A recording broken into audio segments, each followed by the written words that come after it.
Gente, voltamos aqui porque do nada o Instagram encerrou a minha live. Me derrubou. E eu tava aqui conversando com a Luciana Pellegrino. Então eu vou aguardar ela entrar novamente pra gente continuar essa conversa, que é uma aventura, né? O Instagram realmente ou Wi-Fi, a gente nunca sabe. Ó, a Lu já voltou, então a gente vai recomeçar a live. Ela estava falando um pouquinho da trajetória dela, que ela já está uns 20 anos já na Abre. E eu achei interessante também que ela falou, porque a Abre é uma empresa do terceiro setor, né? Ai, Lu, caiu do nada o É, Instagram é. derrubou. Então tá bom. Eu falei, gente, será que eu fiz alguma coisa errada? Apertei algum botãozinho errado, mas não. Que bom, estamos de volta Aventura, então. aventura, te falei que é Aventura. aventura. É. Mas aí, Dani, eu estava, né, comentando. Aí quando eu entrei na Abre, então eu ainda fazia faculdade, entrei como estagiária. Já o tema ambiental já estava em pauta no setor, né? Realmente se falava muito sobre reciclagem, sobre sustentabilidade. Então, na época, eu acabei a faculdade e emendei num curso de especialização em ciências ambientais. Eu falei, gente, deixa eu fazer esse curso, entender um pouco o que é essa pauta que a nossa indústria está tão inserida.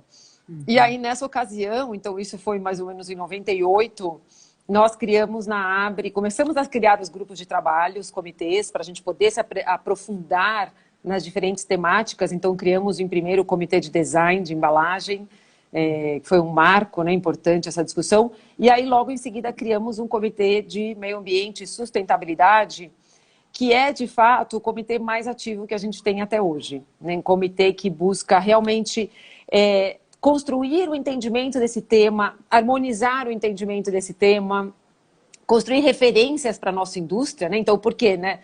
Acabei nem apresentando a Abre, mas a Abre reúne as indústrias, tanto fabricantes de embalagens, fabricantes de insumos para embalagens, fabricantes de matérias-primas para embalagens, tampas, rótulos, tudo que compõe uma embalagem tem vários insumos, inclusive, que a gente, como consumidor, não vê, né? Eles fazem parte de um processo produtivo.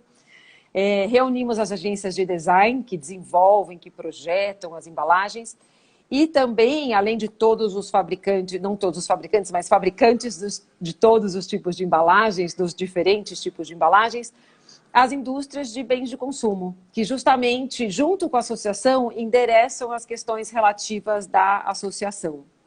Então, é um campo muito vasto. Quando a gente fala a embalagem, a indústria de embalagens, não é uma indústria, são vários elos produtivos que trabalham de forma articulada, né, no desenvolvimento de materiais, insumos, processos, para a fabricação dessa embalagem, que, por sua vez, é fabricada para condicionar um produto específico, de uma marca específica, de uma empresa, que conta com um processo daí de invase. Então, ela é uma indústria encadeada com vários elos, e aí o papel da associação é criar articulação entre esses diferentes elos. É realmente criar o Uma ponte, diálogo né? entre todos. É uma grande ponte, né? A gente vê muito as organizações não governamentais assim com esse papel de ponte, às vezes da sociedade com a indústria, nesse caso da indústria com a sociedade, da indústria entre ela, né? Entre os vários atores. E é assim, eu reforço, né? Que eu estava falando da live caiu, mas o mais importante é que a gente tenha esse diálogo. Então a Abre vai fazer esse evento que já é o terceiro ano que eu acompanho, né? Então, a gente teve o ano passado também um evento online, que foi o primeiro fórum, né, de economia circular. Agora, a gente vai ter esse segundo, dia 15, 16 e 17, no período da manhã. A gente tem um cupom de desconto, que o link está na descrição do meu perfil, vocês podem se inscrever. E amanhã a gente vai distribuir também algumas cortesias. Tem muita oportunidade girando em torno aí da economia circular, porque a gente precisa fazer essa transformação, né, da indústria. E aí, eu queria que você contasse um pouquinho como é que está a evolução desse cenário esse último ano tão diferente que a gente teve, né? E a gente viu um crescimento de embalagens por conta né, de pedir comida em casa, enfim, todo esse e-commerce que aumentou. Então, eu queria que você falasse um pouquinho desse cenário, como é que vocês estão vendo esses dados mais atualizados aí, né, sobre isso. Tá. Então, até para contar, Dani, eu vou resgatar um pouquinho todo esse histórico, né? Reciclagem não é um tema novo na nossa indústria, né? Muito pelo contrário, existem cadeias de reciclagem já bastante consolidadas no setor, cadeias que se estruturaram tanto pelo seu valor econômico para a sociedade, como também pelo seu valor ambiental. Então, antes, né, muito antes da publicação da própria Política Nacional de Resíduos Sólidos, a própria indústria foi estruturando essas cadeias para que ela pudesse ter acesso, um retorno desse material, porque são materiais que têm valor, né? Certos materiais têm mais valores do que outros. Alguns materiais têm, inclusive, todo um ganho ambiental extremamente significativo ao serem reciclados, ao invés de serem produzidos a partir dos recursos naturais. Então, a cadeia lá atrás se estruturou para ir construindo esse caminho reverso, toda essa logística reversa. E aí, aqui no Brasil, esse caminho se estruturou com essa ajuda fundamental das cooperativas de catadores, dos catadores, que sim olharam para esse processo como uma fonte de remuneração, né? de inclusão, de remuneração, e desde o início se envolveram nessa logística reversa das embalagens. E a cadeia do alumínio é um grande exemplo, né? A gente tem aí 95% ou mais de reciclagem, foi criada pela própria indústria, né? Nesse interesse de como é que eu tiro mais alumínio, que é muito mais oneroso do que eu aproveitar, e o aproveitamento é total, né, do alumínio. Então,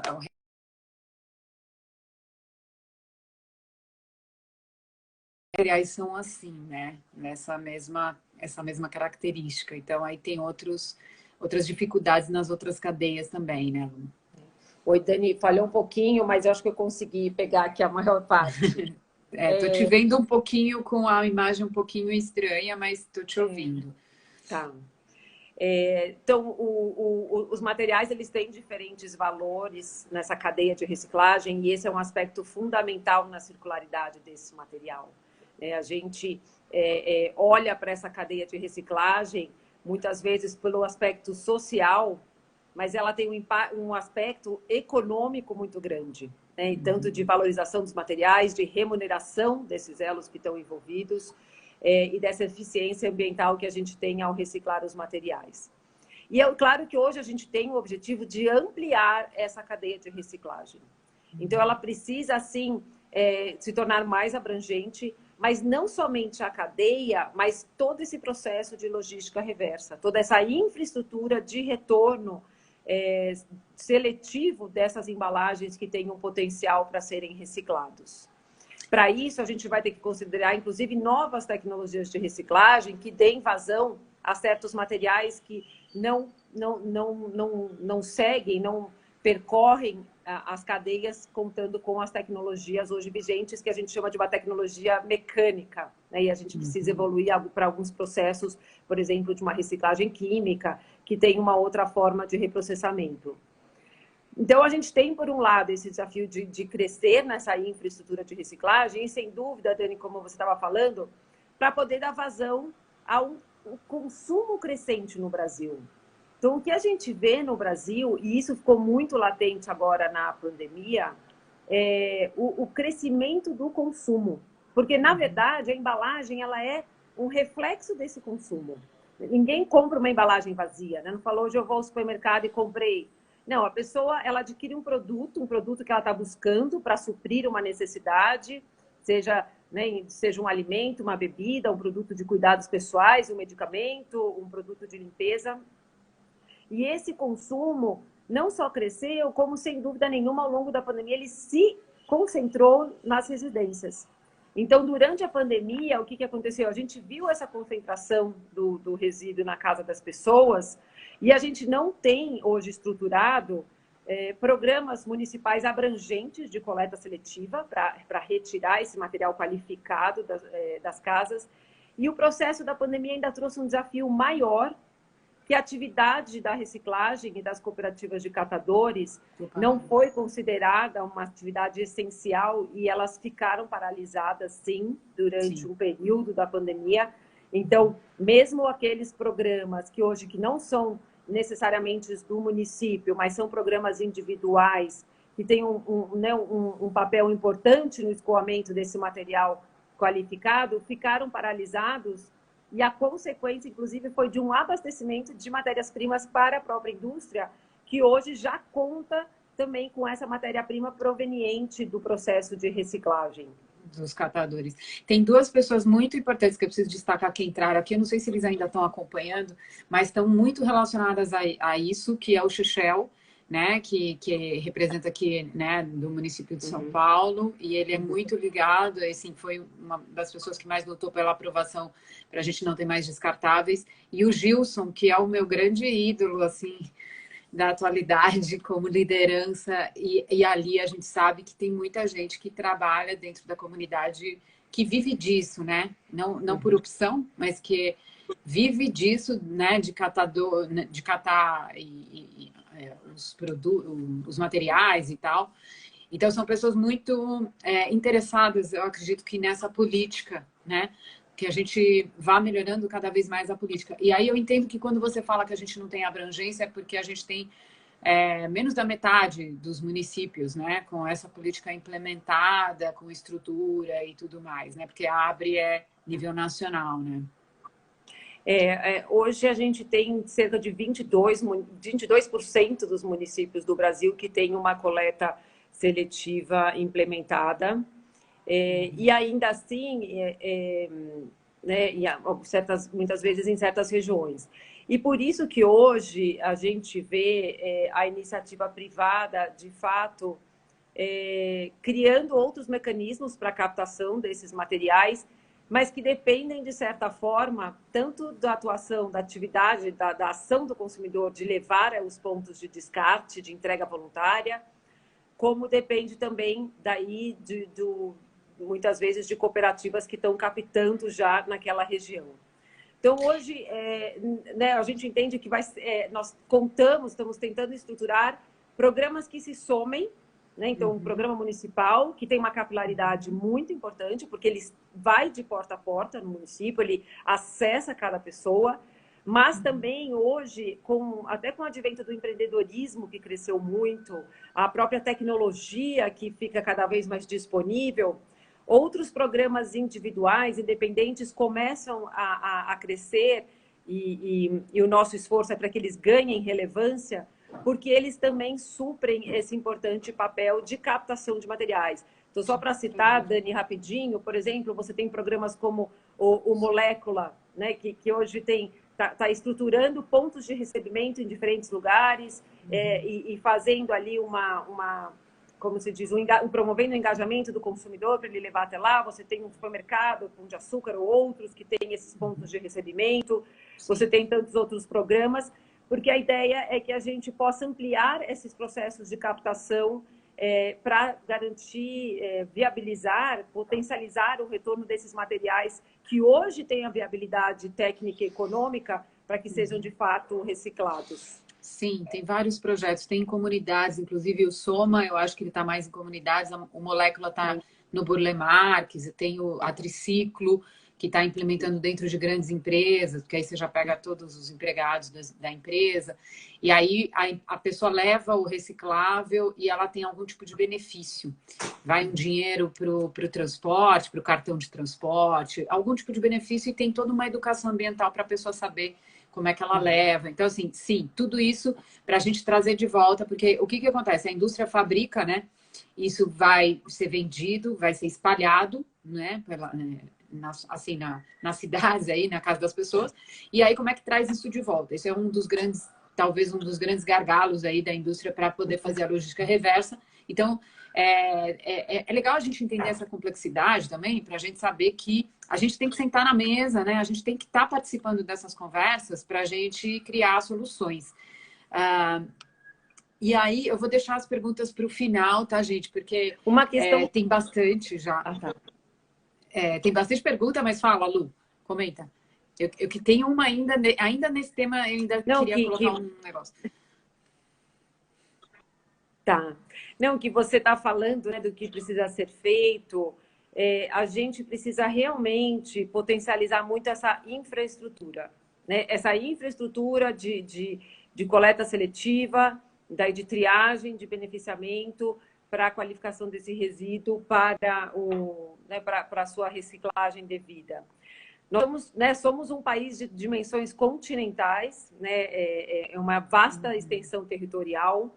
E sim, no momento em que um consumidor consumiu um produto, onde quer que ele esteja no Brasil, ele vai descartá-lo ali naquela região. Então, esse desafio dessa logística reversa, ele é, de fato, hoje, um dos grandes desafios, e por isso que o importante é a gente sistematizar esses processos de captação desse resíduo para poder trazê-lo para a sua triagem e posterior reciclagem.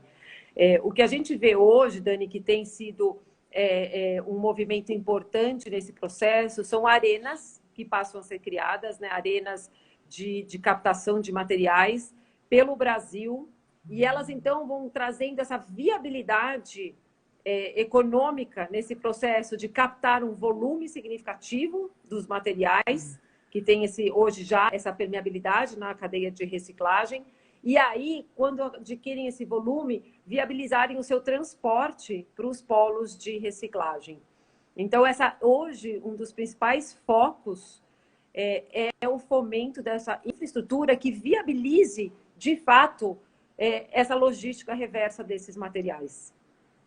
Sim, porque o ano passado a gente teve uma consulta pública do Plano Nacional, de Resíduos Sólidos, e aí a gente tinha grandes números colocados lá, que eram o seguinte: a gente atinge em 10 anos, um índice de 20% de reciclagem, porque a gente está numa média aí de 3%. Quando a gente junta tudo, a gente está abaixo de 3%, na verdade, Aí, esses grandes números, então, eram chegar a 20% de reciclagem, sendo 45% de recuperação de embalagens e regularizar 95% dos catadores, ou seja, colocar eles para dentro da solução do problema. Deixa eu ver se o Wi-Fi da Lu, como é que tá, que a imagem dela travou. Vocês estão me ouvindo, gente? Bem? Ela travou para mim.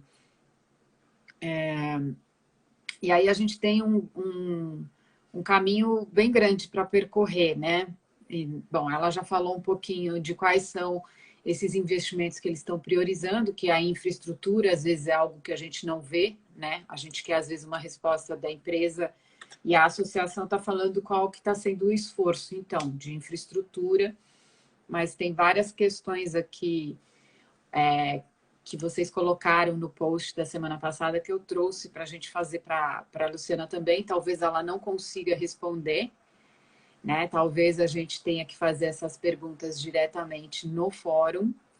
Então, deixa eu ver o que está acontecendo aqui. Eu não consigo tirar ela ou colocar. Vocês estão me escutando? Vocês me ouvem? Ela caiu, então eu vou esperar ela voltar. Hoje está bem terrível aqui o Instagram, viu, gente? O Wi-Fi também, de manhã me deu um baile.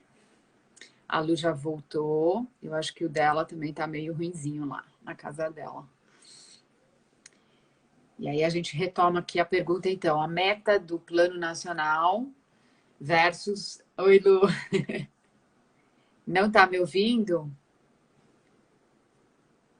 Você não me ouve. Vocês me ouvem? Vocês me ouvem? Não? A Bárbara tá me escutando? Lu, sai de novo, por favor. Pessoal, me confirma se vocês me ouvem, por favor, porque senão eu tenho que encerrar e começar de novo. Ai, muita live. Pior que a noite é pior ainda, né, Bárbara? Tá, então acho que não é o meu, é o dela que deve estar ruim. Ou é o Instagram que está congestionado. Que pena, gente. Tem tanta pergunta que eu juntei do post de vocês. Perguntas terríveis. Estou aqui louca para fazer as perguntas. Vamos esperar ela retornar. Sair de 3% de reciclagem para 20%. Vamos ver o que a indústria fala para a gente. Vamos ver aqui. Na torcida. Ainda não me ouve. Então, eu vou encerrar essa, vou gravar essa primeira parte e vou voltar, tá, gente? Vou recomeçar a live, porque ela não está me ouvindo.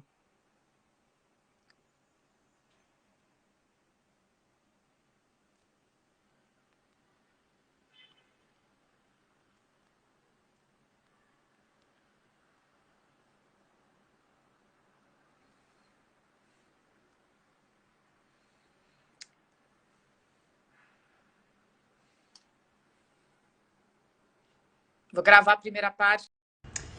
Terceira tentativa, gente.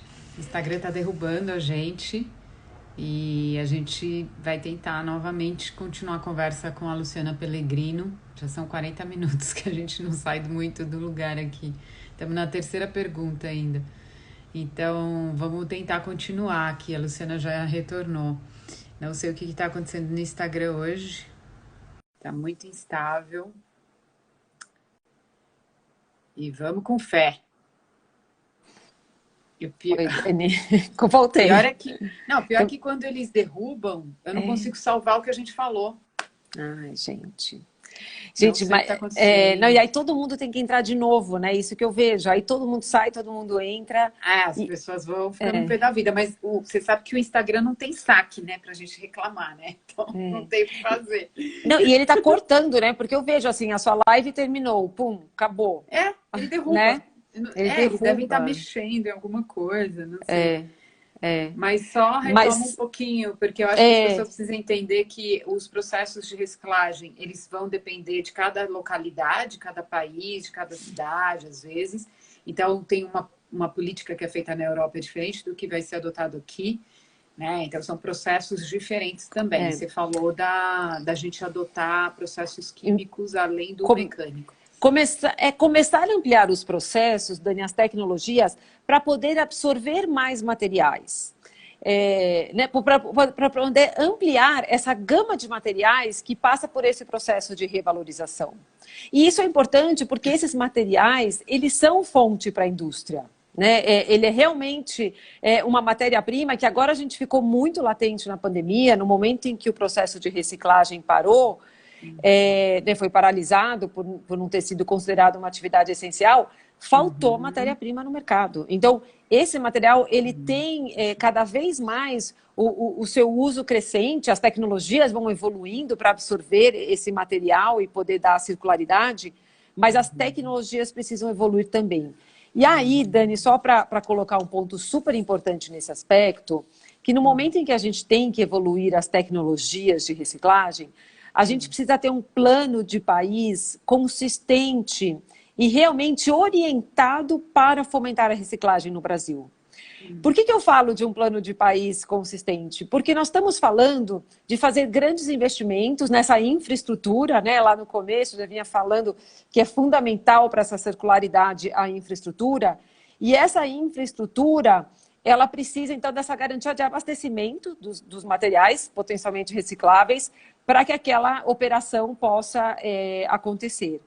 Então, essas políticas públicas precisam ajudar a construir cada vez mais esse diálogo entre a iniciativa privada e o poder público para garantir que esses investimentos vão ser duradouros, né? Que essa indústria que passa a ser instalada tem acesso a esses resíduos, a esses materiais que possam ser reciclados, e aquele investimento, então, de novo, como uma atividade importante, econômica, possa crescer, possa se desenvolver. E, ao mesmo tempo, a gente estruturando esses fluxos. Então, sim, contando com cooperativas de catadores, contando com esses programas né, que hoje existem voluntários, contando com o município, que tem uma vazão, como a gente fala sempre, muito importante e relevante para a captação desses resíduos. E, principalmente, cada vez mais, eu acho que você cumpre um papel fundamental nisso, engajando o consumidor. Né? Cada vez mais a gente trazendo esse engajamento para o consumidor, que tem aquela embalagem vazia na mão dele, depois de ter consumido um produto, ter a decisão de descarte adequada para descartar aquela embalagem, para seguir para um programa de reciclagem. A corresponsabilidade. Ô Lu, já que você falou isso sobre novas tecnologias e tal, eu tenho, inclusive, uma live programada, uma pessoa que eu convidei para ir para o fórum, que é um empreendedor maravilhoso, um engenheiro aqui da Poli, um cara incrível, e que está fazendo embalagens, recipientes, enfim, ele faz vários tipos de objeto que são a partir de folhas caídas de um resíduo da indústria não, do agro, mas assim, né, ele então capta essas folhas e ele transforma isso numa embalagem, num recipiente. Então, a gente tem uma indústria que também está nascendo, está se desenvolvendo, de processos regenerativos, que a gente chama, porque eu pego o resíduo orgânico, transformo aquilo numa embalagem que também vai ter um destino orgânico. Né? Então, e aí eu fujo dessa complexidade da reciclagem, de toda essa estrutura que a gente precisa, etc., para materiais que não têm finalidade orgânica, né? Que tem que voltar para o processo técnico. Então, como é que vocês olham para esses novos entrantes aí, inovadores? Como que a indústria está vendo isso? Dani, super importante essa sua pergunta, fundamental. Eu vou começar pelo fim, aí eu venho para o começo. Então, a partir do momento que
ele começa então com o consumidor descartando devidamente. Então, por isso esse engajamento de cada um. E aí essa escolha do consumidor se vai jogar assim, para uma destinação final adequada, que é você enviar para um aterro, ou você enviar aquele material que tem um valor para reciclagem, poder mandá-lo para um processo de reciclagem. Então, mesmo a origem do material, sem dúvida, ela é importante, porque você está vindo de uma fonte orgânica, ele está vindo de um processo circular de reciclagem. Mas isso, gente, ele não tira a responsabilidade sobre o descarte, sobre o destino adequado que vai ser dado para esse resíduo. Então, só esse aspecto que eu queria pontuar. E no primeiro aspecto, acho que é muito importante comentar, Dani, há esse olhar, sim, hoje para fibras, há esse olhar, sim, para origens de materiais que possam, orgânicos, que possam, de alguma forma, serem utilizados para a fabricação de embalagens. A gente vê algumas iniciativas sendo estudadas, e o que a gente entende é que sempre essas iniciativas são importantes, a pesquisa e o desenvolvimento, elas são importantes, mas elas têm ainda um longo caminho a ser percorrido. E por quê? Em dois aspectos. Escalabilidade.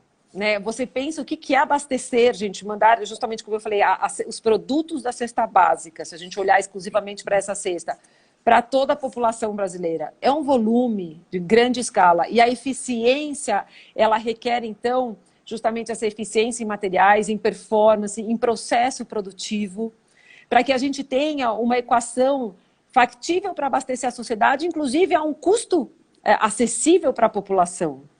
Então, a questão da eficiência operacional, ela é importante, e tanto então no volume de matéria-prima que é disponibilizado para essa fabricação, como depois nessa eficiência de transformação daquele material, uma transformação mecânica, né, dos equipamentos que estão ali fabricando a embalagem, depois envasando o produto, e garantindo toda a resistência que aquela embalagem tem que oferecer para o produto.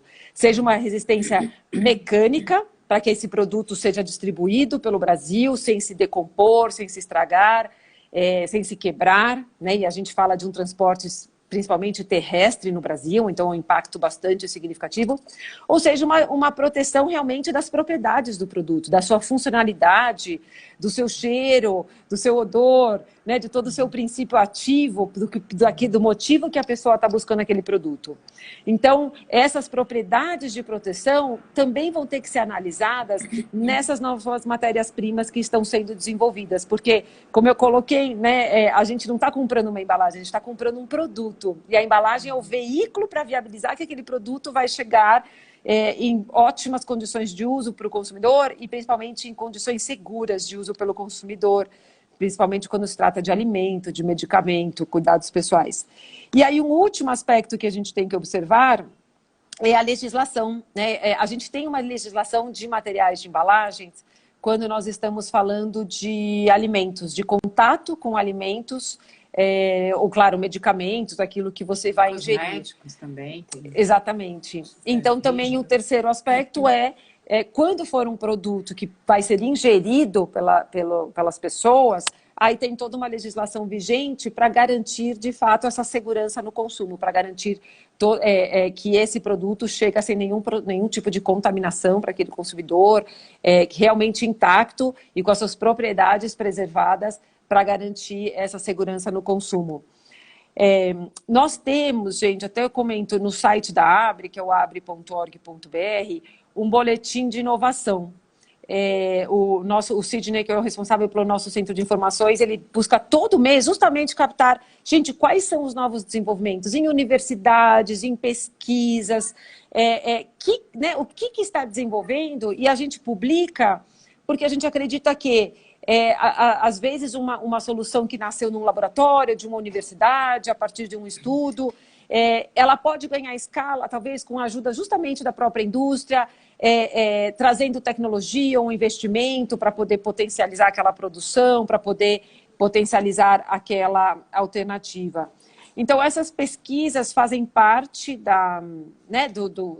desse processo de evolução da indústria de embalagens, mas elas devem percorrer um grande caminho até se viabilizarem como alternativas que atendem a todos esses requisitos do mercado, desse mercado de consumo, que é um mercado extremamente exigente, né, que traz muitos requisitos, porque a gente está lidando com pessoas, a gente está lidando com recursos, né, tem vários aspectos envolvidos.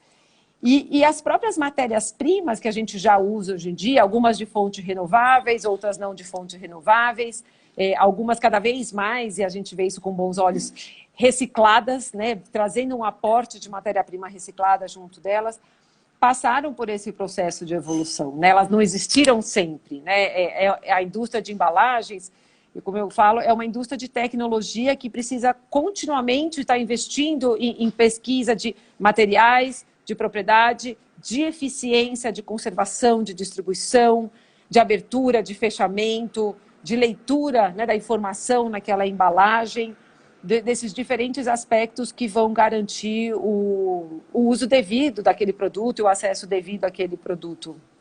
Sim. Eu gosto sempre de reforçar isso, que a gente está falando de uma mudança sistêmica, né, de uma engrenagem que está em funcionamento, e aí não tem como a gente simplesmente tirar uma peça e a coisa vai espanar toda. Então, a gente está falando de uma mudança sistêmica e a gente quer envolver as pessoas nessa solução. Como que a sociedade civil, os cientistas brasileiros, esses inovadores que estão guerreiros, né, com bolsas ridículas que a gente tem, as pessoas continuam fazendo pesquisa científica no Brasil e desenvolvendo soluções. Tem alguma porta aberta aí na Abre? No começo tinha na plataforma, né? Não sei como é que está essa plataforma de soluções circulares, como é que vocês estão fazendo isso? Dani, temos a plataforma Caminhos da Sustentabilidade, que a gente espera que seja justamente essa ponte de diálogo entre a indústria e a sociedade, e que sim, e que a gente possa lá dar luz a iniciativas, né, empresas, startups, a influenciadores, todo mundo que está ajudando a indústria a construir esse caminho. Até, né, essa plataforma está disponível em redes sociais ou no próprio site, e ela sim traz esse ambiente para a gente poder dar vazão e construir essas pontes. A gente acredita muito que a gente pode acelerar diferentes caminhos a partir da união de esforços, né? Realmente, e hoje nosso setor está se abrindo cada vez mais justamente para essa colaboração. Muito focado em startups que estão buscando trazer já, né, uma pesquisa um pouco mais aprofundada, já mais orientada como empresa, como negócio, né, já trazendo consigo toda a orientação de negócio, de viabilidade, e a nossa indústria está cada vez mais se abrindo para colaborar com essas startups para poder né, potencializar novas tecnologias ou materiais. E hoje, Dani, a gente abriu um desafio para as startups chamada Food Packaging Challenge. Então, Food Packaging Challenge é um desafio da Abre junto com o Food Tech Hub, onde são 4 vertentes, 4 verticais em embalagens que estão abertas para startups concorrerem nesse desafio, apresentarem suas soluções, passarem ali por um programa de mentoria. E claro que com isso a gente espera que elas se aproximem da indústria para que depois essas novas parcerias possam render frutos e continuarem crescendo. Exatamente. Então, hoje está aberto, a gente começou a divulgar hoje no próprio LinkedIn da Abre. Eu incentivo quem tem startup de tecnologias ligadas à embalagem que busquem e vejam se querem fazer parte desse desafio. Muito bom. Tem sido o caminho mesmo, né? Abrir, vamos lá, a gente vai investir tanto e vocês trazem a solução que a gente não está conseguindo desenvolver aqui. Muito legal. Agora, eu tenho algumas perguntas, Lu, que vieram no... Oi, pode falar. Voltou. Pode eu falar. tenho algumas perguntas que vieram num post que fez mó bafafá que a semana passada, que eu falei de reciclagem e tal. Como reciclagem ainda é um tema muito presente, né? A gente ainda não está falando, né, de outras soluções, né? A gente ainda vai continuar muito tempo precisando da reciclagem. As pessoas comentaram muito sobre isopor, por que nas padarias a gente continua vendo tanto isopor? Será que não tem outra coisa que esse pessoal possa substituir o isopor? Hortifruti, mercados mesmo, de todos os tamanhos e tal, né? Você tem alguma luz pra gente com relação a isso? Que isopor é uma encrenca, né? Você sabe que tem alternativas no mercado, né? Existem, para muitos setores de produtos, né, existem alternativas de embalagens e essas alternativas são escolhidas ou pelo próprio fabricante, fornecedor, ou olhando para o produto em si, ou olhando para o consumidor ou para a dinâmica daquele mercado. Então, o isopor em si, ele é um material que tem uma eficiência muito grande em logística, em distribuição, em conservação da temperatura, inclusive. Então, por isso que muitos pontos de venda usam para condicionamento de um alimento frio, resfriado, porque ele preserva.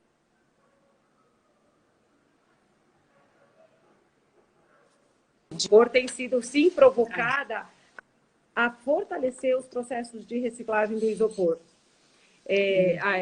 As conversas são contínuas para que a gente amplie os programas de reciclagem para dar vazão para esse material. Porque lembra que eu falei, o material, a gente olha para o material sim, mas é muito importante olhar o destino que vai ser dado para esse material. E aí há outras soluções também disponíveis no mercado. Hoje a gente vê, às vezes, só um embrulho de papel, às vezes a gente vê um outro tipo de bandeja, né? E que, de novo, mesmo usando esses materiais, é importante que o consumidor dê a destinação correta para eles, né?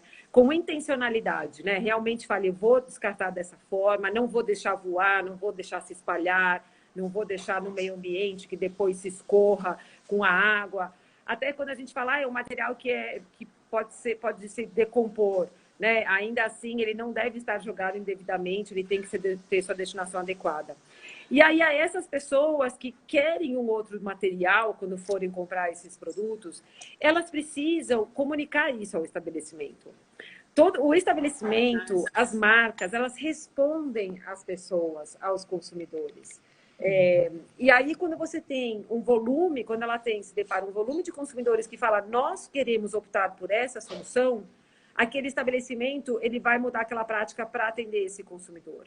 Então, hoje ele opera na perspectiva de uma eficiência né, de dinâmica, de disponibilização daquele produto, uma eficiência a partir da perspectiva dele. E se aquela eficiência não está atendendo esse consumidor, o consumidor tem que colocar isso, sim, para que ele ajude a provocar a mudança. Então, é muito legal, Dani, esse aspecto, porque a gente acaba muito terceirizando, né? Falando, eu não gosto disso e não muda e ninguém faz nada, né? A gente precisa, assim, entender o nosso papel de poder ir provocando mudanças, seja então colocando, olha, como consumidor eu quero buscar essa alternativa porque isso atende ao meu propósito, e ir mostrando para as marcas qual que é o caminho para melhor atendê-los, e seja também como uma pessoa, por exemplo, que sensibilize pessoas próximas sobre essa consciência de consumo, sobre uma consciência de descarte, sejam pessoas que façam, então, promovam esse engajamento para que a gente cada vez mais possa ter a circularidade desses materiais. Então, a gente passa por um momento da sociedade que é fundamental que cada um assuma o seu protagonismo e não simplesmente espere que o sistema mude, né? Quem constrói a mudança do sistema somos nós mesmos. E, ao mesmo tempo, em dando esse feedback para que todas as, né, para que a indústria possa evoluindo e atendendo esse anseio da sociedade. Tem cuidados que precisam ser tomados, Dani, até quando a gente vai descartar uma embalagem, e isso eu acho que é assim, algo que a gente deveria se aprofundar até nessa plataforma da Abre. Eu já coloco aqui essa provocação para o meu time, que é como que a gente descarta adequadamente o material para reciclagem, né? É legal todo o resíduo, inclusive o resíduo de alimento, né? O resíduo de alimento, ele traz impurezas para o processo de triagem, ele traz impurezas para o processo de reciclagem.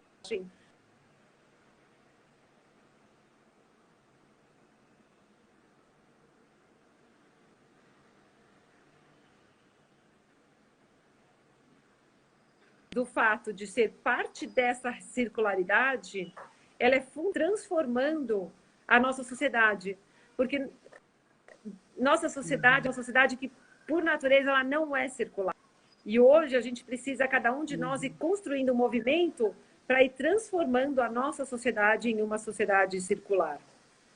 E são vários elos que combinam, né, Dani? Você falou, é o consumidor, é a indústria, é a cadeia, é a logística e assim por diante. Todos os elos precisam evoluir. Todo mundo fazendo força de todos os lados, né? Aí não tem muito como não acontecer a coisa. Aí tem uma outra pergunta que veio também. Por que a gente ainda faz embalagens e coisas descartáveis com um material que dura uma eternidade, né? Por que essa escolha ainda é a predominante do plástico, né?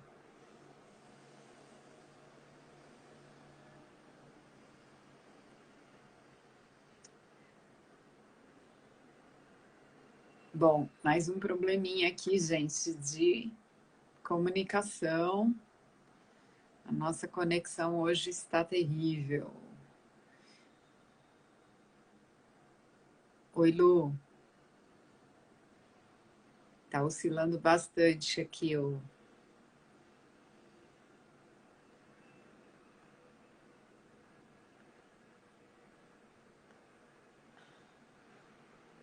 Oi, Lu.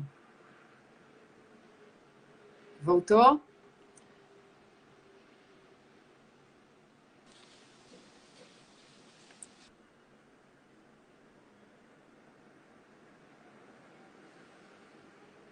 Alguém me escuta aqui? Tem alguém aqui com a gente? Vocês estão me ouvindo?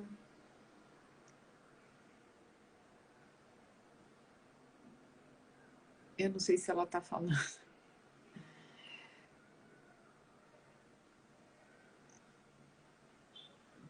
Oiê. Me ouvem? Não. Sim. Bom, gente, tá começando a ficar no limite da paciência, né? Eu imagino de vocês também, porque apesar de a gente ter várias perguntas legais, a gente vai ter mais uma live com a Ibirá sobre isso. E a gente vai falar muita coisa legal pra caramba, porque a inovação vem do pequeno. E outra coisa também que ela está falando aqui, as mudanças estão em nós. Olha como a compra local, ela promove a mudança que a gente quer, né? Porque o local não precisa desse transporte, dessas embalagens, de tudo isso, né, gente? Então, fica a dica. Fica a dica. Vamos ver se a gente consegue botar ela aqui de novo.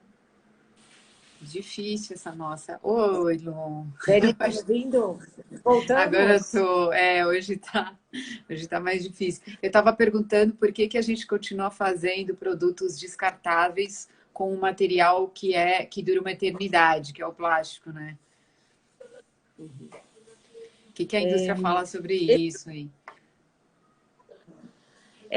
Como eu estava falando, Dani, a nossa sociedade não é uma sociedade circular, né? E a indústria, quando nasceu na Revolução Industrial, 200 anos atrás, ela nasceu como uma indústria linear, até porque a população mundial, gente, não chegava a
percebeu-se, né, que esse modelo linear ele não era sustentável, ele não era mais compatível hoje com o entendimento que a gente tem do nosso impacto no planeta como sociedade e com a importância dessa relação tão frutífera com o planeta.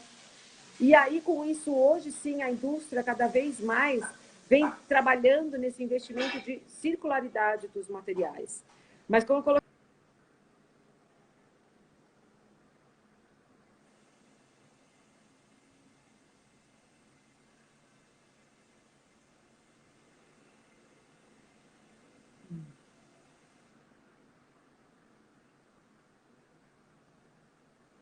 a sua gestão dessa vida em sociedade, aí incluindo essa circularidade de resíduos.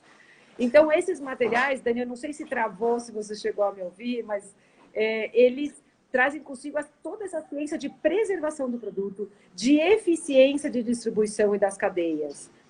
Hoje ainda a gente se defronta, por incrível que pareça, com volumes altos de perdas de alimentos, né, desde o processo, do momento em que o produto foi plantado até o momento que ele foi consumido, perdas bastante significativas, às vezes um desperdício pelas próprias pessoas. Então, o olhar da indústria é muito focado em como que eu faço, como eu entrego esse produto com eficiência e sem perda para esse consumidor. E aí a indústria, então, já há bastante tempo começou a entender, não, como que eu, além de entregar, como que eu recupero essa matéria-prima. Mas esse processo agora, então, ele passa a ser trabalhado de uma forma mais ampla pela sociedade e precisa ser trabalhado de uma forma mais enfática, sem dúvida nenhuma, por todos os elos, para que a gente possa ampliar esses processos de circularidade. Porque ser reciclável, ele não é o único que... A preservação do produto, ela é fundamental. E aí, claro que a gente tem que ir ampliando e agregando diferentes quesitos de sustentabilidade, que são a preservação do produto, aí agora a circularidade desse material, garantida essa eficiência no processo de distribuição, garantida uma redução de emissões de CO2.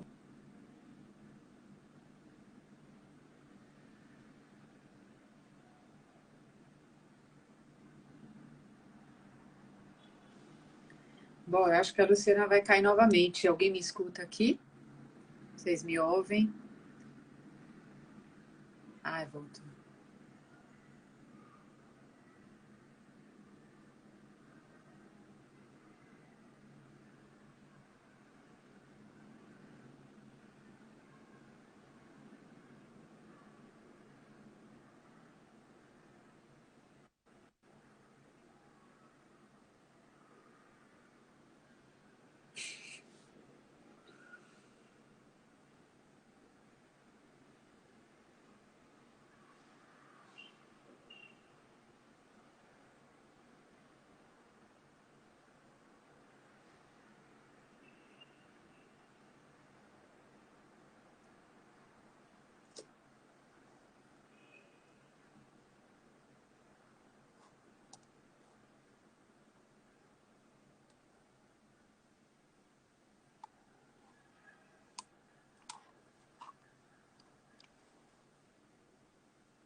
O impacto ambiental que a gente tem na cadeia é muito maior.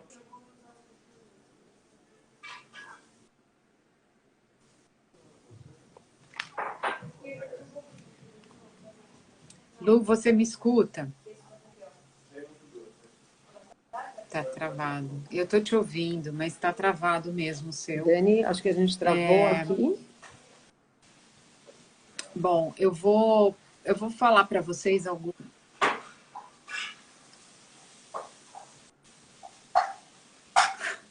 Gente, para mim tá travado, eu não sei. Já tá rolando uma janta ali já, gente. Estou escutando. Vocês estão me ouvindo? Ah, foi o dela que caiu, derrubar, né? Acho que vou ter que sair de novo. Sabe como é que é? Se o dela caiu, né? Ou você coloca a pessoa, ou você coloca, você não consegue tirar. Ela vai ter que abrir outra sala. Ai, vou... Menina, foi uma tragédia, mas deu para pescar. Assim, eu pesquei, entendeu? Porque eu já tô, né, sabendo mais ou menos qual que é o assunto. Mas o negócio tá terrível aqui para nós hoje, em termos de conexão. Mas é isso, mudanças sistêmicas, né? Tudo depende de todos os atores, enfim. Não tá me ouvindo. Ela não me escuta, gente. Olha, acho que a gente já foi guerreira hoje. Traz, acho que, um aspecto mais técnico para essa conversa. Mas a gente entende também que... Oi, Dani, estava me ouvindo?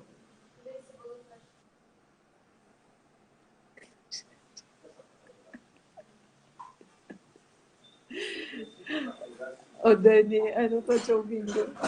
Eu estava falando, né, que a Embala, ela tem esses momentos da verdade, né? A gente olha a partir da perspectiva de indústria, que é um processo técnico de produção, e a gente tem esse momento comercial, de varejo, de venda, a gente tem esse momento de consumo, né, que olha para as pessoas, para a sua motricidade, conveniência, segurança de abertura e fechamento, e aí a gente tem que olhar para o aspecto ambiental, justamente de Então, quando a gente fala de embalagens, a gente está falando... Tem vários momentos... Então, vai e volta, Lu. Eu ouço a sua voz, às vezes, e às vezes ela falha.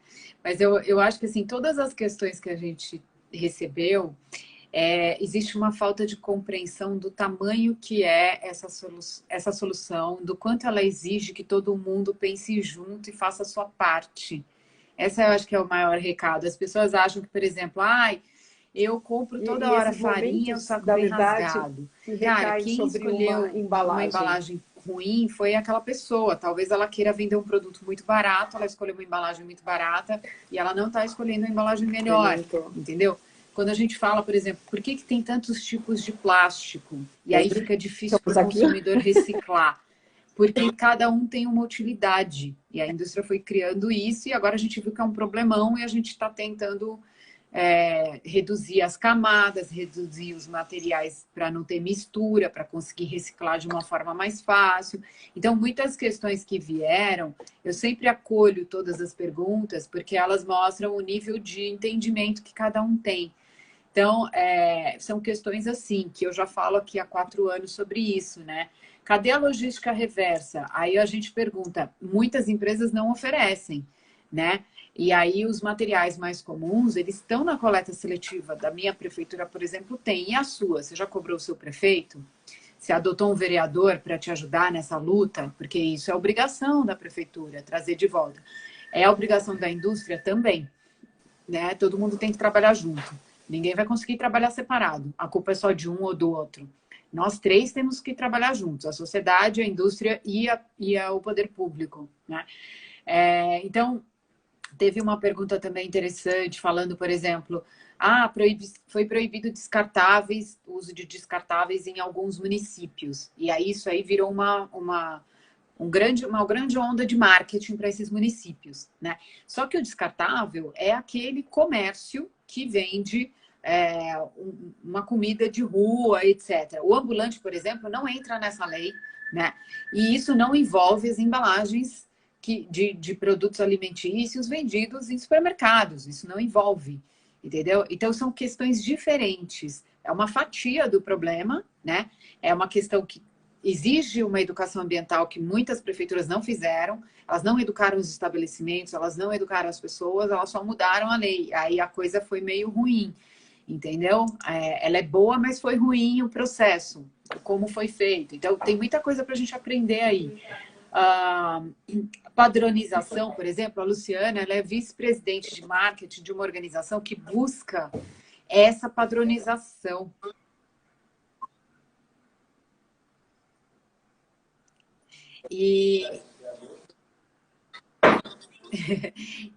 Então, essa organização, ela tá buscando fazer essa padronização para a gente entender como faz reciclagem, para a gente entender como leva de volta para a indústria. São organizações da sociedade civil que também trabalham com isso, para melhorar a educação das pessoas, o entendimento, as sinalizações, os símbolos, para a gente poder ter mais reciclagem. Então, tem muita gente trabalhando assim, para resolver esse problema. E aí, eu acho que o convite que fica, gente... tem uma outra pergunta que fala de custos também, se a indústria já contabilizou o quanto ela economizaria reduzindo a embalagem. Gente, indústria grande, ela sabe o preço de cada fio de nylon, para não falar outra coisa, entendeu? Então, sim, isso é contabilizado. Se eles estão usando plástico, é porque o plástico é mais barato, entendeu? Já está pronta a solução ali, é a que tem. E por quê? Porque a gente não está levando o outro custo, talvez, para a indústria resolver. O custo, né, ambiental disso. Então, a nossa ação junto à indústria, ela também vai promover essas mudanças, que foi o que a Luciana falou. Você vai no supermercado e só tem embalagem de plástico, você tem que chamar o gerente, entendeu? E conversar, e falar, eu vou registrar uma reclamação, eu não quero comprar desse jeito. Então, essas questões passam por nós, pelas nossas atitudes também. E aí, eu vou deixar esse convite para vocês. Eu vou deixar esse convite para vocês participarem do fórum e para vocês ficarem de olho que amanhã a gente vai distribuir essas cortesias. Fiquem de olho no post de amanhã, tá? A gente vai ter cortesia para esse fórum, para quem quer trabalhar com economia circular, para quem quer levar a solução, quer participar, quer entender o que está acontecendo na indústria, se você tem empresa, compra embalagem, enfim, se você é uma pessoa que quer trabalhar com isso, né? A gente tem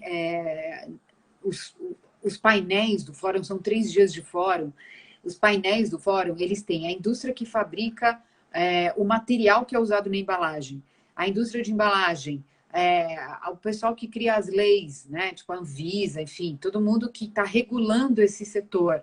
Então, vai estar envolvido ali. Tem sociedade civil representada, tem muita gente representada ali, a Associação dos Catadores também está representada nos painéis. Então, é um lugar que é onde a gente vai levar essas questões para lá, entendeu? Ó, isso aqui não está resolvido, isso aqui não está bom. A lógica reversa não está boa, não sei o que não está bom. Então, a gente vai levar para esse fórum essas questões. Então, é importante sempre tudo que vocês comentam, vira subsídio para a gente, quando participa desses espaços, poder levar essas questões para frente. Então, assim, eu peço desculpas, eu acho que hoje realmente foi uma live difícil, quem teve aqui, eu agradeço muito, porque eu sei o quanto é chato quando a gente está interessado, a gente entra numa live que já é um grande esforço, e aí a coisa começa a ficar ruim, assim, em termos de conexão. Então, eu agradeço muito. Se alguém tiver alguma pergunta, quiser colocar aqui, eu ainda respondo para vocês. A gente está muito por dentro, né, dessas questões. A Choice, que estava aqui, vai participar. A Ibirá, então, que desenvolve tecnologia regenerativa de embalagem já, entendeu? Oriunda de resíduos orgânicos. Eles vão estar lá com a gente também. Vai ter um olhar super crítico sobre os painéis. E aí a gente depois vai fazer essas lives aqui para vocês, tá? Então é isso, gente. Eu vou agradecer e dar boa noite para vocês. E que na próxima a gente tenha uma conexão melhor e consiga ter uma conversa mais fluida, tá bom?